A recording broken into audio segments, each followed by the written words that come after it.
I will fight till my last breath until the truth comes out.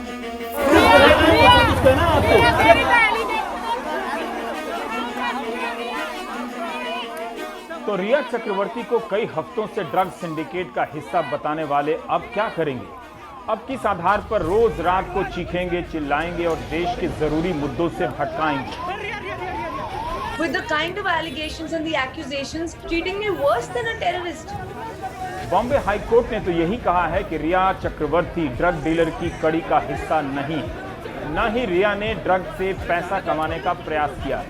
उसका कोई आपराधिक अतीत नहीं है, इसलिए उसे जमानत दी जाती। क्या रिया की गिरफ्तारी गोदी मीडिया के तमाशे को सही ठहराने के लिए की गई थी?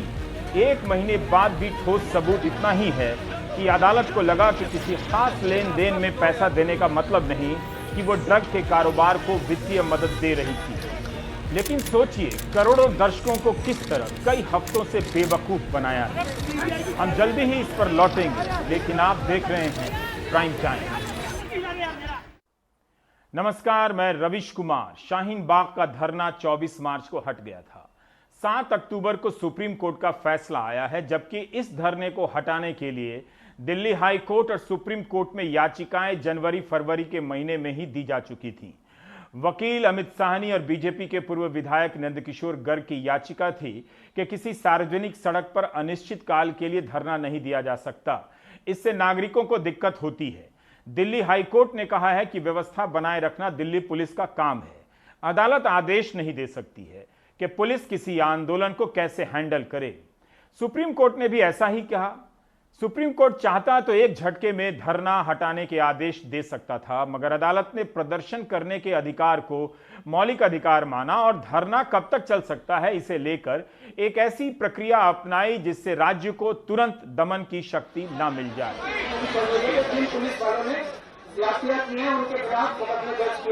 10 फरवरी को सुप्रीम कोर्ट के जस्टिस संजय किशन कौल ने कहा था कि आप किसी सड़क को अनिश्चित काल के लिए बंद नहीं कर सकते।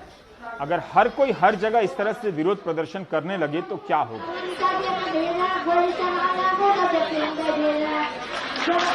17 फरवरी को सुप्रीम कोर्ट ने संजय हेगड़े और साधना रामचंद्रन को वार्ताकार बनाकर शाहीन बाग भेजा।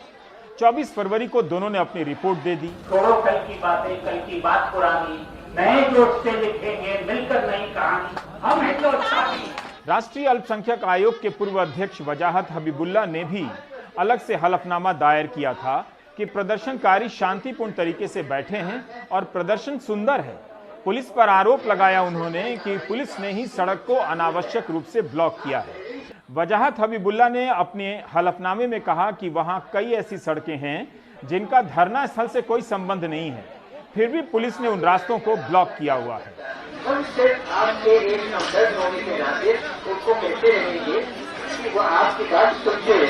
पुलिस की तब भी आलोचना हुई थी। सुप्रीम कोर्ट ने पुलिस से पूछा था कि धरने के लिए वैकल्पिक स्थान कौन सा दिया जा सकता है। पुलिस ने कहा था कि वे कोई भी स्थान चुन सकते हैं। कोर्ट ने वार्ताकार नियुक्त कर दिया। इसी से जुड़ी एक और सुनवाई में जस्टिस के.एम. जोसेफ ने दिल्ली पुलिस की कड़ी आलोचना की थी और कहा था कि जिस पल एक भड़काऊ टिप्पणी की गई, पुलिस को कार्रवाई करनी चाहिए। पुलिस को कानून के अनुसार काम करना चाहिए था। यह दिक्कत पुलिस की प्रोफेशनलिज्म में है, उसकी कमी है। यह टिप्पणी 26 फरवरी की है, तब उत्तर पूर्वी दिल्ली में दंगे हो रहे थे। अब आते हैं सुप्रीम कोर्ट के फैसले पर। एक सड़क पर धरना कब तक जारी रह सकता था, यह भी एक सवाल था, संवैधानिक भी और राजनीतिक भी।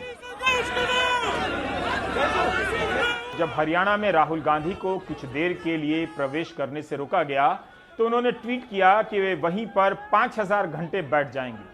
क्या कोई भी राजनीतिक दल अपने विरोध प्रदर्शन के ऐसे अधिकार को छोड़ सकता है? अगर कांग्रेस की सरकार बीजेपी के नेता को इस तरह से रोकती तो क्या बीजेपी के नेता सड़क के किनारे प्रदर्शन करते या वहीं बैठ जाते जहां राहुल गांधी ने 5000 घंटे बैठने की बात कही थी? अगर कोई राज्य किसी नेता को सड़क पर चलने से रोक दे, तब उस नेता को क्या करना चाहिए?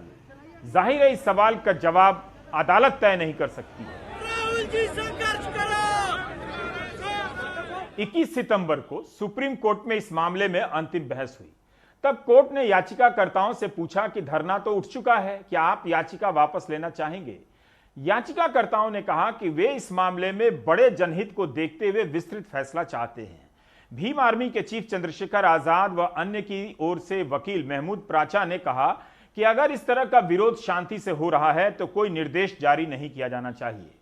कुछ लोगों को पहले ऐसे विरोध प्रदर्शनों में दंगा भड़काने के लिए भेजा गया था, ऐसा दोबारा नहीं होना चाहिए। 21 सितंबर को जस्टिस कौल ने कहा था कि विरोध करने का अधिकार संपूर्ण अधिकार नहीं है, लेकिन फिर भी एक अधिकार है। एक सार्वभौमिक नीति नहीं हो सकती क्योंकि हर बार स्थितियां और तथ्य अलग अलग होते हैं। संसदीय लोकतंत्र में हमेशा बहस का एक अवसर होता है, एकमात्र मुद्दा यह है कि इसे कैसे संतुलित किया जाए। 7 अक्टूबर को फैसला आ गया। जस्टिस संजय किशन कौल, जस्टिस अनिरुद्ध बोस और जस्टिस कृष्ण मुरारी की बेंच ने फैसला सुनाते हुए कहा कि शाहीन बाग में मध्यस्थता के प्रयास सफल नहीं हुए, लेकिन हमें कोई पछतावा नहीं है। हमें यह स्पष्ट करना होगा कि सार्वजनिक स्थानों पर अनिश्चित काल तक कब्जा नहीं किया जा सकता है, केवल निर्धारित क्षेत्रों में ही विरोध प्रदर्शन हो सकते हैं। सार्वजनिक बैठकों पर प्रतिबंध नहीं लगाया जा सकता, लेकिन उन्हें निर्धारित क्षेत्रों में ही होना चाहिए। संविधान विरोध करने का अधिकार देता है, लेकिन इसे समान कर्तव्यों के साथ जोड़ा जाना चाहिए। विरोध के अधिकार को आवागमन के अधिकार के साथ संतुलित करना होगा। आवागमन का अधिकार अनिश्चित काल तक रोका नहीं जा सकता है। इस तरह के विरोध प्रदर्शन स्वीकार्य नहीं है और अधिकारियों को कार्रवाई करनी चाहिए, लेकिन अधिकारियों को किस तरीके से कार्य करना है ये उनकी जिम्मेदारी है। प्रशासन को ऐसे स्थानों को अवरोधों से मुक्त रखना होगा। अदालत के कंधे से फायर करने की प्रतीक्षा नहीं करनी चाहिए। सुप्रीम कोर्ट ने कहा कि प्रशासन को रास्ता जाम कर प्रदर्शन कर रहे लोगों को हटाना चाहिए। कोर्ट के आदेश का इंतजार नहीं करना चाहिए था। माननीय सुप्रीम कोर्ट ने कहा है कि पब्लिक रोड को ब्लॉक नहीं किया जा सकता, प्रदर्शन के नाम पर दूसरे लोगों को परेशानी नहीं पहुंचाई जा सकती। माननीय सुप्रीम कोर्ट ने यह भी कहा है कि प्रशासन अपने रवैये में ढीला रहा है और प्रशासन को त्वरित कार्रवाई करनी चाहिए थी और इस तरह धरना प्रदर्शन की इजाज़त नहीं दी जानी चाहिए और पब्लिक रोड को किसी सूरत में ब्लॉक नहीं किया जा सकता। माननीय सुप्रीम कोर्ट ने यह भी कहा है कि हाई कोर्ट को भी इस पूरे मसले की मॉनिटरिंग करनी थी, बजाय इसके कि इस पूरे मसले पर याचिका का निपटारा करने की बजाय। ये फैसला हमारे हक में नहीं है। ये इस तरह से फैसला है जैसे हमें बोलने को कहा है लेकिन हमारी ज़बान काट दिया है। हम सड़क पे अगर बैठे थे, हमको 3 महीना बैठने क्यों दिया? सरकार अगर हमारी बात सुन लेती तो हम 100 दिन नहीं बैठते, हम शायद सुबह से शाम में ही उठ जाते। हमने सिर्फ एक सड़क रोकी थी, हमने ज़्यादा सड़कें नहीं रोकी थी, बाकी सारे प्रशासन ने रोका था। क्या सुप्रीम कोर्ट ने अपने फैसले में उस संतुलन का रास्ता पा लिया जिसकी तलाश अदालत ने वार्ताकारों के जरिए की थी? सुप्रीम कोर्ट का यह फैसला सिर्फ शाहीन बाग को प्रभावित नहीं करेगा, बल्कि आने वाले समय में ऐसे कई धरनों के प्रति प्रशासन और सरकार की समझ बदल सकती है। पहले दिन से ही शाहीन बाग का धरना, जो बाद में आंदोलन बना, शुरू से ही वैध और अवैध के पलड़े में तौला जाता रहा। विरोधियों ने हमला किया तो समर्थकों ने भी दबाव बनाया कि यह धरना लंबा चल चुका है, हट जाना चाहिए। राजनीतिक हमले में भले ही शाहीन बाग को किसी साजिश का हिस्सा बताया जाता रहा हो, मगर अदालत के सामने सरकार के वकीलों ने शाहीन बाग को लेकर क्या कुछ कहा, हमारे सहयोगी आशीष भार्गव बता रहे हैं। सुप्रीम कोर्ट में पुलिस या प्रशासन की तरफ से, सरकार की तरफ से सीधे ये कोई बात नहीं कही गई कि ये एक साजिशन या राजनीतिक मंशा से ये सड़कें बंद की गई हैं, लेकिन बाद में जब दिल्ली पूर्वी दिल्ली में दंगे शुरू हो गए इसी दौरान, सुनवाई के दौरान, तो ये बात वहाँ पर सुप्रीम कोर्ट में उठी थी और सॉलिसिटर जनरल का ये कहना था कि उस समय एक पुलिसकर्मी की मौत हो गई थी हिंसा में, तो उन्होंने ये कहा था कि एक पुलिसकर्मी की मौत हो गई है। सुप्रीम कोर्ट कोई ऐसा फैसला न दे जिससे पुलिस बल का जो है वो मनोबल गिर जाए। और अब जब सुप्रीम कोर्ट ने अब एक फैसला सुनाया है, जो पहली लाइन उसने पहले दिन ली थी कि किसी भी सार्वजनिक सड़क को या सार्वजनिक जगह को अनिश्चित काल के लिए कब्जा नहीं किया जा सकता। विरोध का अधिकार एक संवैधानिक अधिकार है, लेकिन दूसरे लोगों के भी संवैधानिक अधिकार है कि वो कहीं भी आ जा सकते हैं बिना रोक टोक के, तो उस अधिकार को भी आपस में क्लैश नहीं होना चाहिए, दूसरे के अधिकार में नहीं घुसना चाहिए। तो उसी तरीके का सुप्रीम कोर्ट ने जो स्टैंड लिया था वही फैसला भी आया है। लेकिन एक बहुत बड़ी बात यह है कि सुप्रीम कोर्ट ने सीधे पुलिस प्रशासन पर निशाना साधा है और कहा है कि जब ऐसी सिचुएशन आए, जब ऐसी स्थिति आए, जब ऐसे हालात बने, तो प्रशासन को, अधिकारियों को खुद फैसला लेना चाहिए और कानून के मुताबिक उसे हटवाना चाहिए, ना कि वो कोर्ट के भरोसे रहे कि कोर्ट जब ये फैसला देगा तो ही वो कोई कदम उठाएगा। हम फैजान मुस्तफा और निखिल डे से भी बात करेंगे, लेकिन उससे पहले शाहीन बाग की तरफ लौटना चाहेंगे। शाहीन बाग का धरना आसमान से नहीं आया था। 15 दिसंबर 2019 को जामिया मिलिया के कैंपस और लाइब्रेरी में पुलिस की इस उग्रता के विरोध में धरना हुआ, जब छात्रों को बुरी तरह से मारा गया, उन्हें अपराधियों की तरह हाथ उठाकर बाहर आने को कहा गया और शहर चुप हो गया। गोदी मीडिया उल्टा मार खाए छात्रों पर ही हमला करने लगा। तब शाहीन बाग की माओं और दादियों ने अपने बच्चों के हक में उतरने का फैसला किया।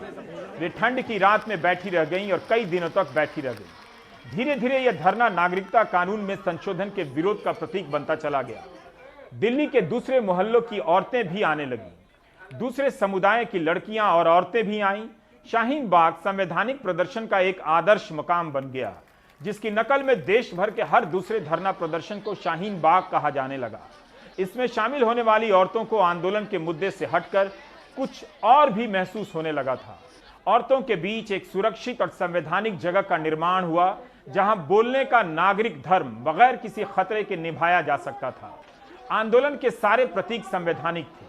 हमलावर राजनीति और मीडिया के बीच यह धरना चलता रहा और उन्हें कोई खास सामग्री यहां से नहीं मिली। यह भी कम बड़ी उपलब्धि नहीं थी, वरना कोशिश तो बहुत हुई कि इस आंदोलन में बैठी औरतों के लिंक पाकिस्तान से लेकर ना जाने कहां से जोड़ दिए जाएं। शाहीन बाग की कामयाबी इसी में थी कि गोदी मीडिया और उग्र राजनीतिक हमले के बाद भी वहां की औरतों ने अपना संयम नहीं खोया। यहां तक कि प्रेस के लोग जाकर सवाल पूछने लगे कि धरने पर बैठी महिलाओं को नागरिकता कानून का मतलब पता है या नहीं। यह सवाल उसी सोच का हिस्सा है कि औरतें धरने पर बैठी हैं, इन्हें कानून के बारे में क्या पता होगा। फिर एक सवाल यह भी आया कि इन्हें पैसे देकर बिठाया होगा। स्टिंग ऑपरेशन होने लगे। शाहीन बाग संवैधानिक होते हुए भी साजिश के सवालों से नहीं बच सका। साजिश के वही सवाल इन दिनों हाथरस में हुए प्रदर्शनों के पीछे ढूंढे जा रहे हैं। कौन है? क्या नाम है? सर पिस्टल लिया, पिस्टल। शाहीन बाग पर हमलावर राजनीति से एक ऐसा सपोर्ट सिस्टम बन गया कि किसी नौजवान को बिल्कुल गलत नहीं लगा कि वह पिस्टल लेकर धरने के सामने चला जाए। बात वहीं खत्म नहीं हुई, एक दूसरा नौजवान भी आया पिस्टल लेकर। तस्वीरों में दिख रही पुलिस पर टिप्पणी करने से कोई फायदा नहीं। अपनी खुशी के लिए मान लें कि पुलिस व्यापक कानून व्यवस्था के लिए इन्हें आदर से पकड़ना चाहती थी। दूसरी तरफ शाहीन बाग पर सांसद प्रवेश वर्मा ने इस तरह से हमला किया जैसे यहां की औरतों की एक भीड़ एक दिन दिल्ली के घरों में घुस जाएगी। खैर, यह सब होता रहा। शाहीन बाग ने एक हिस्से में उम्मीद भी पैदा की कि इससे दिल्ली के चुनावों में ध्रुवीकरण होगा और आम आदमी पार्टी हारेगी। आम आदमी पार्टी ने इससे तुरंत ही दूरी बना ली और इससे बीजेपी का प्लॉट बताने लगी कि पुलिस इसलिए धरना नहीं हटा रही है। बाकी नेता भी यह हिसाब किताब लगाकर गए और नहीं गए कि मैसेज क्या जाएगा। औरतों के बीच जाने से पहले भारत का राजनीतिक समाज हिसाब किताब करने लगा था। लेकिन अब शाहीन बाग वैधता और अवैधता से आगे जा चुका है। इतिहास के किताबों में शाहीन बाग कई तरह से दर्ज हो रहा है। साजिश के आरोपों के बीच संवैधानिक आंदोलन की मिसाल के रूप में मेरी नजर में दो किताबें हैं जो अंग्रेजी में छपी हैं। Shaheen Bagh and the idea of India, edited by Seema Mustafa. यह किताब स्पीकिंग टाइगर से आई है और 450 रुपए की है। इसमें जोया हसन, अपूर्वानंद, रेणुका विश्वनाथन, हर्षमंदर, सीमी पाशा, एनाक्षी गांगुली ने लेख लिखे हैं। दूसरी किताब का नाम है Shaheen Bagh, from a protest to a movement. इसे लिखा है फ्रंटलाइन के एसोसिएट एडिटर जियाउस्लाम और पत्रकार उज़मा औसफ ने। यह किताब ब्लूमबरी प्रेस से छपी है और 599 रुपए की है। शाहीन बाग का धरना तो 24 मार्च को समाप्त हो गया, उसे याद करने की कोई वजह नहीं, मगर यह धरना अपने आप सामने आ जाता है। जैसे लोग तो भूल ही गए थे, लेकिन खबर आ गई कि टाइम्स पत्रिका के नए अंक में दुनिया के 100 प्रभावशाली लोगों में शाहीन बाग की बिल्किस बानो भी हैं। 82 साल की बिल्किस बानो की तस्वीर भारत के प्रधानमंत्री मोदी के साथ छपी है। यही शाहीन बाग का कमाल है। जिस पत्रिका में प्रधानमंत्री की तस्वीर छपी है, उसी में उनकी सरकार के कानून के विरोध में खड़ी 82 साल की बिल्किस बानो की भी तस्वीर है, जिन्हें शाहीन बाग की दादी का खिताब मिला था। बिल्किस अन्य औरतों के साथ यहां सुबह 8 बजे से लेकर 12 बजे रात तक बैठा करती थी। इस पत्रिका में प्रधानमंत्री मोदी पर भी एक नोट है जिन्हें इस लिस्ट में शामिल किया गया है। टाइम के एडिटर कार्ल विक ने लिखा है कि प्रधानमंत्री मोदी और उनकी पार्टी ने भारत में बहुलतावाद को नकार दिया है, मुसलमानों और अन्य अल्पसंख्यकों पर हमला किया जा रहा है, कोविड महामारी के नाम पर असहमति और विरोध प्रदर्शन पर रोक लगा दी गई है। टाइम पत्रिका में नाम आने के बाद बिल्किस का बयान छपा है। कहती हैं कि मोदी मेरे बेटे जैसे हैं, मैंने जन्म नहीं दिया तो क्या हुआ, मैं उनके अच्छे स्वास्थ्य, खुशी और लंबी उम्र की कामना करती हूं।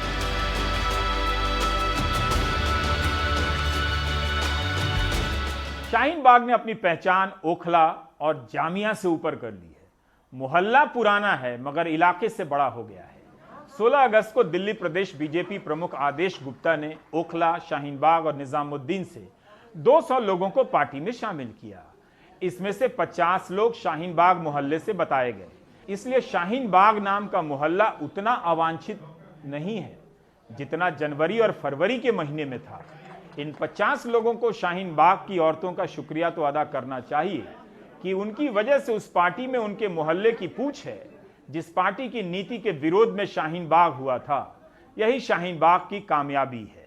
फैजान साहब, शाहीन बाग के संदर्भ में जो सुप्रीम कोर्ट ने फैसला दिया है उसे आप हार जीत की बाइनरी में देखते हैं या फिर आप इस पे भी जोर देना चाहेंगे कि जब कोर्ट ने कहा कि संविधान विरोध करने का अधिकार देता है लेकिन इसे समान कर्तव्यों के साथ जोड़ा जाना चाहिए और पुलिस को कोर्ट के कंधे पर फायरिंग नहीं करनी चाहिए, विरोध के अधिकार को आवागमन के अधिकार के साथ संतुलित करना होगा? रवीश, देखिए जरा ये जजमेंट थोड़ा डिसअपॉइंटिंग इसलिए है क्योंकि ये मसला खत्म हो चुका है। आपको मालूम है कि जब ये कोविड-19 शुरू हुआ तो उसमें जो ऑर्गेनाइजर्स थे उन्होंने अपने आप अपना प्रदर्शन वापस ले लिया। आम तौर से जो केस ऐसे खत्म हो जाता है, इन्फेक्चुअस हो जाता है, उसमें कोर्ट जजमेंट नहीं देती। लेकिन इस केस में मुझे नहीं मालूम क्यों कोर्ट ने ये समझा कि वो जजमेंट दें। अब आप ये समझिए कि बाबूलाल पराते का जजमेंट है 1961 का वर्सेस स्टेट ऑफ महाराष्ट्र, जिसमें सुप्रीम कोर्ट ने कहा कि प्रदर्शन का राइट जो है वो एक फंडामेंटल राइट है।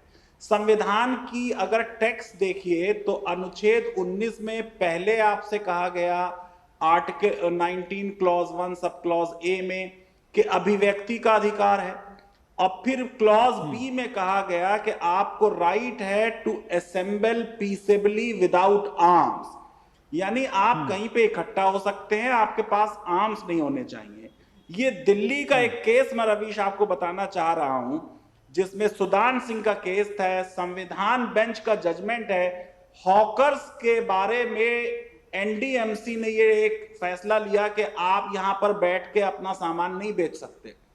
सुप्रीम कोर्ट ने कहा कि सड़क पर ट्रेड करना जो है वो एक मौलिक अधिकार है। अब आप समझिए कि जो जनतंत्र है इसमें सबसे बड़ा इंपॉर्टेंट काम है जनता को एडुकेट करना।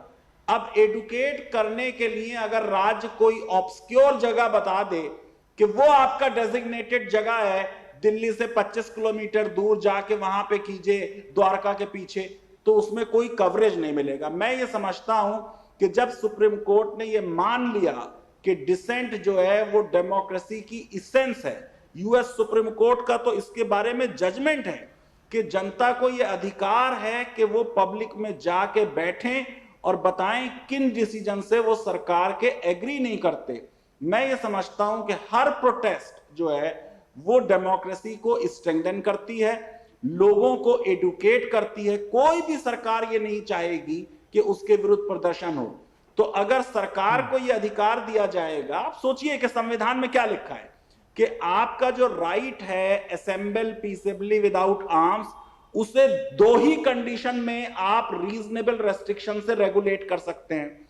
वो क्या है कि देश की संप्रभुता और अखंडता और पब्लिक ऑर्डर, इसके अलावा किसी शर्त पे आप उस राइट को कर्टेल नहीं कर सकते। सुप्रीम कोर्ट का अब तक का इतिहास ये रहा है कि इसने अधिकारों की व्यापक व्याख्या की है और उन पे अंकुशों की नैरो व्याख्या की है।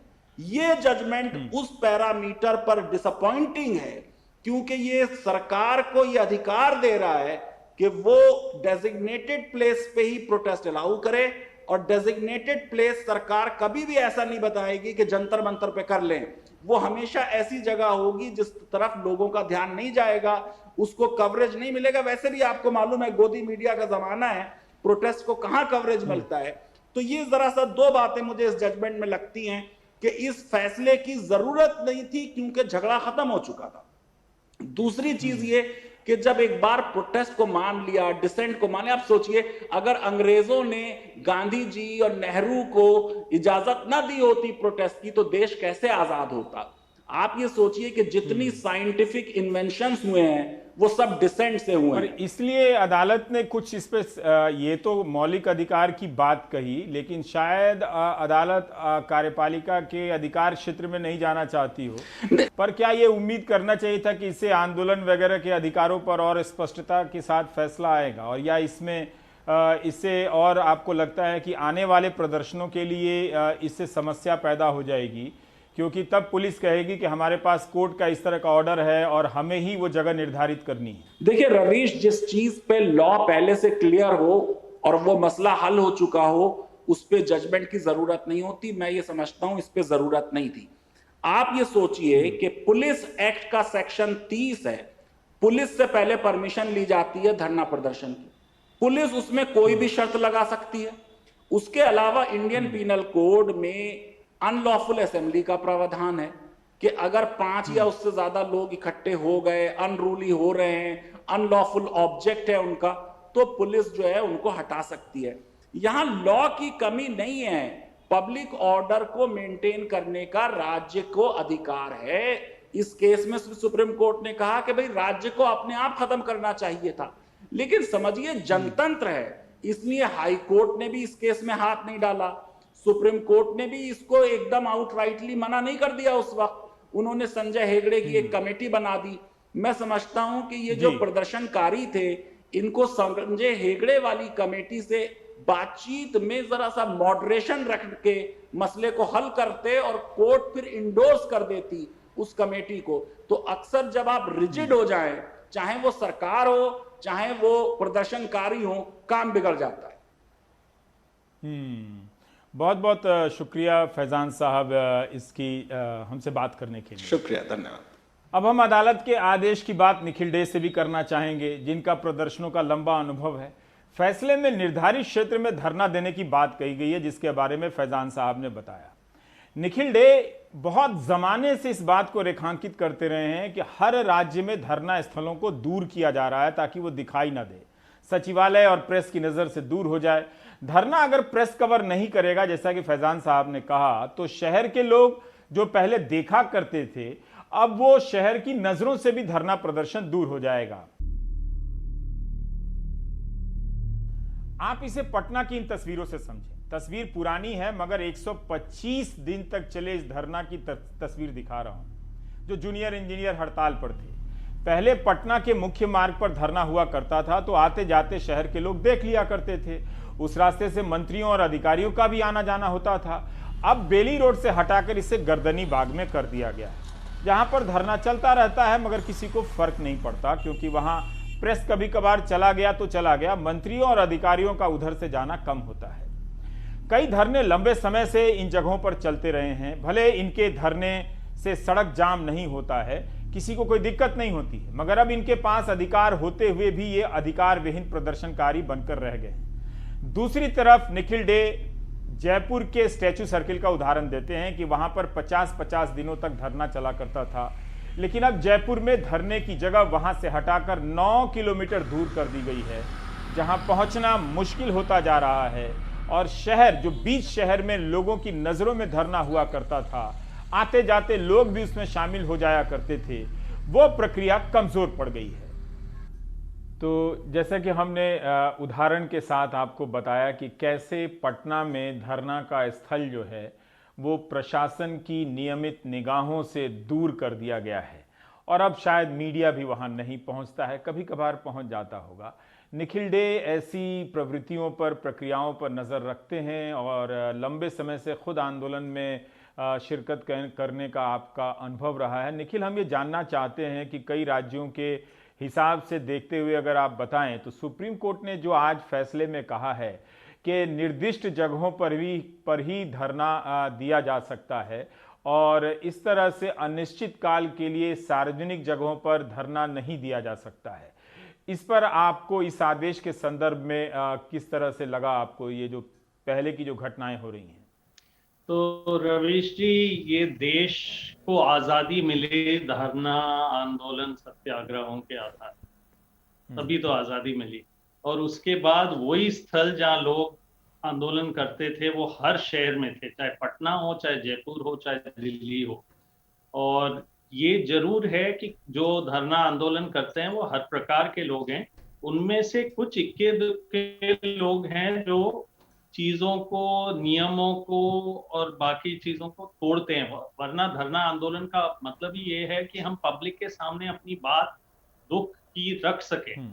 और यदि आप out of sight out of mind कर दें, दूर कर दें, मैं आपको बता सकता हूं रवीश जी कि हमारे पूरे अनुभव में आरटीआई और नरेगा जैसे कानून आते ही नहीं यदि हमें स्टैचू सर्कल जैसी जगह नहीं होती जयपुर में, जहां हम बीचों बीच, जहां हमेशा से धरना होते रहे, आजादी के समय से धरने होते रहे, और हम बैठे 40 दिन आरटीआई के लिए, फिर अगले साल 97 में 54 दिन बैठे स्टैचू सर्कल में, रात दिन बैठे, एक भी बार कोई घटना नहीं हुई जहां किसी को जान माल कोई खतरा हुआ और इतना बढ़िया कानून निकल के आया। नरेगा जैसे कानून के लिए भी आंदोलन केवल एक स्टैचू सर्कल एक जगह नहीं है।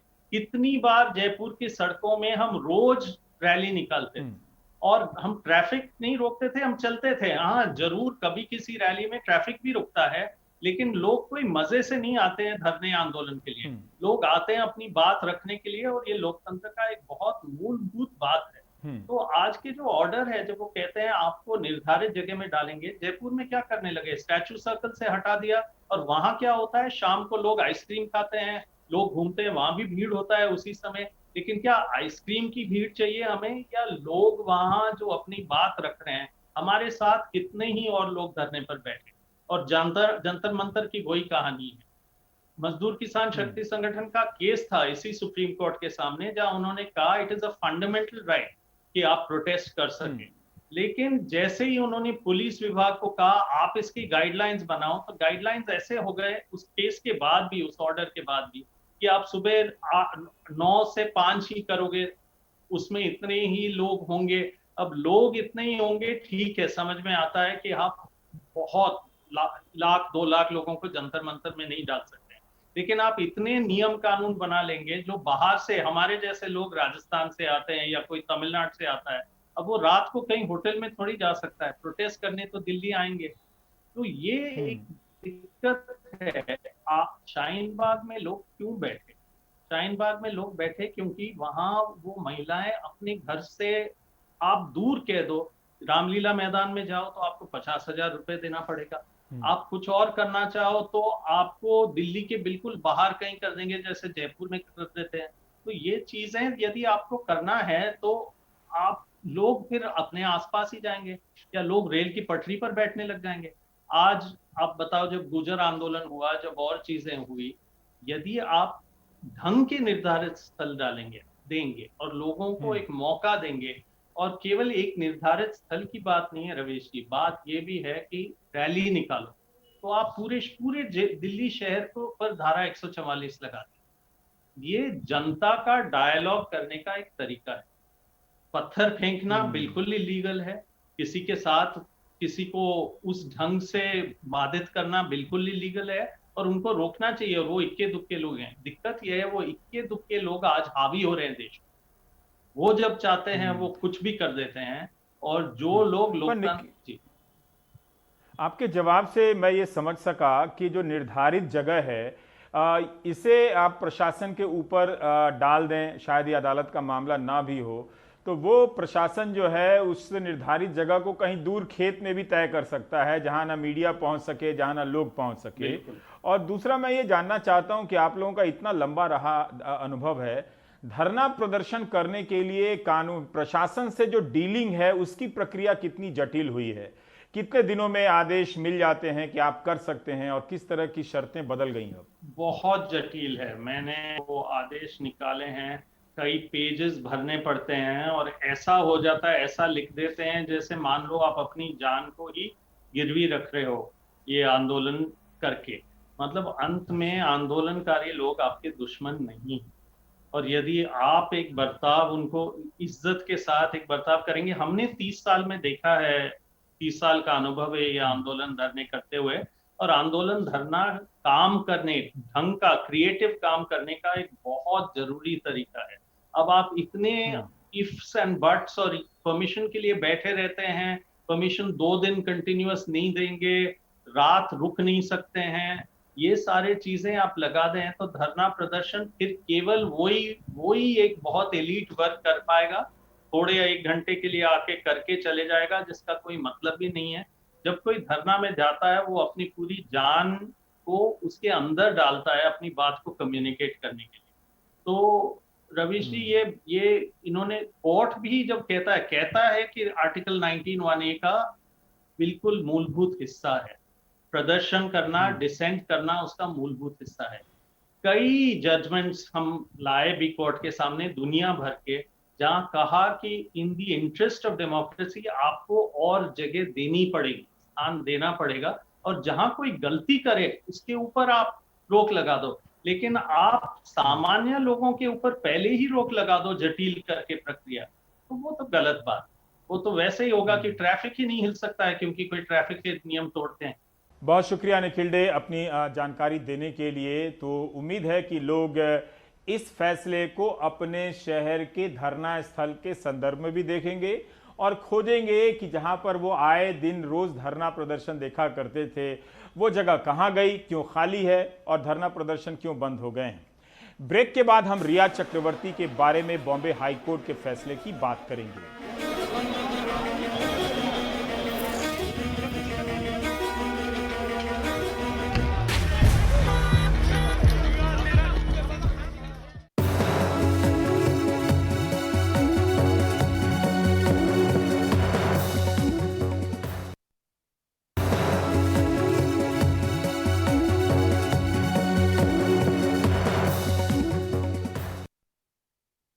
रिया चक्रवर्ती की गिरफ्तारी क्या इसलिए की गई ताकि न्यूज चैनलों को तमाशा बनाने का मौका मिले?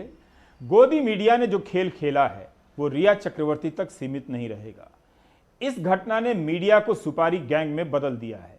सोचिए, कई हफ्तों से झूठी खबरों के साथ बहस चलाई गई, कई हफ्तों घंटों खबर नहीं थी तो एंकर कूदने लगा, चिल्लाने लगा जैसे उस पर प्रेत आ गया। जमानत देते वक्त बॉम्बे हाईकोर्ट ने जो कहा उसे सुनील सिंह की रिपोर्ट में देख सकते हैं, लेकिन रिया के साथ या रिया के बहाने जो हुआ उसे भी देखिए। चैनलों को लगाकर किसी भी नागरिक को घेरा जा सकता है, अब उसे बदनाम किया जा सकता है और जेल तक भिजवाया जा सकता है। उम्मीद है एक दर्शक के रूप में लोग प्रायश्चित करेंगे, सोचेंगे कि उन्होंने रिया चक्रवर्ती के नाम पर किस तरह की पत्रकारिता को दिन रात समर्थन दिया। सुशांत सिंह राजपूत संदिग्ध मौत की मुख्य आरोपी रिया चक्रवर्ती बॉलीवुड ड्रग्स सिंडिकेट का हिस्सा नहीं। बॉम्बे हाईकोर्ट के जस्टिस सारंग कोतवाल ने अहम फैसला सुनाते हुए रिया चक्रवर्ती के साथ ही दीपेश सावंत और सैमुअल मिरांडा को जमानत दे दी। हमारा कोर्ट के सामने यही आर्गुमेंट था या यही दलील दिए थे कि वो फाइनेंसिंग में, उनका एलिगेशन भी नहीं है कि वो फाइनेंसिंग परचेसर और या सेलर है। जिनका काम खाली था कि कहीं भी से भी पार्सल उनको बोला जाए जाके कलेक्ट कर लो तो वो कलेक्ट करते थे। अदालत ने कहा कि रिया की पहली पेशी में भी एनसीबी ने रिमांड नहीं मांगी थी। इसका मतलब उसने जांच में सहयोग किया था और एजेंसी उसके जवाबों से संतुष्ट थी। ड्रग्स लेने के लिए दूसरों को पैसे देने का मतलब उसे फाइनेंस करना नहीं है। रिया के खिलाफ पहले से कोई आपराधिक मामला दर्ज नहीं है। उसने ड्रग्स बेचकर कोई मुनाफा नहीं कमाया। वो ड्रग्स डीलरों की कड़ी का हिस्सा भी नहीं है। सिर्फ इस आधार पर एनडीपीएस कानून की धारा 27A के तहत जोड़ा जाना ठीक नहीं कि कुछ मौक़ों पर ड्रग्स खरीदने के लिए उसने अपने पैसों का इस्तेमाल किया। एकदम स्ट्रांग है और लड़ने के लिए तैयार है। जिन्होंने भी उसको तकलीफ दी है उनके पीछे हो जाएगी। जरूर जाएगी। जाहिर है 14 जून को सुशांत सिंह राजपूत की मौत के बाद से ही आरोपों के घेरे में रही रिया चक्रवर्ती के लिए ये बड़ी राहत की बात है, लेकिन उनके भाई शौविक चक्रवर्ती को अभी जेल में ही रहना होगा, क्योंकि अदालत ने शौविक और अब्दुल बासित की जमानत अर्जी खारिज कर दी। अनुज के पास से कारोबारी मात्रा में ड्रग्स बरामद हुई हैं, इस लिहाज से ड्रग डीलरों के चेन से जुड़ा लगता है और वो ड्रग्स के खरीद फरोख्त में भी शामिल था।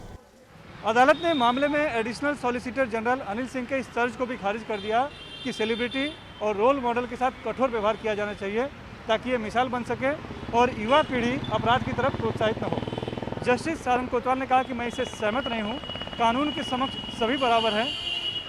सेलिब्रिटी हो या फिर रोल मॉडल, किसी को भी अदालत के समक्ष विशेषाधिकार नहीं मिला हुआ है। आरोपी के अपराध और सबूत के आधार पर ही फैसला लिया जाता है। मुंबई से कैमरामैन संजय मंडल से सुनील सिंह, NDTV इंडिया के लिए।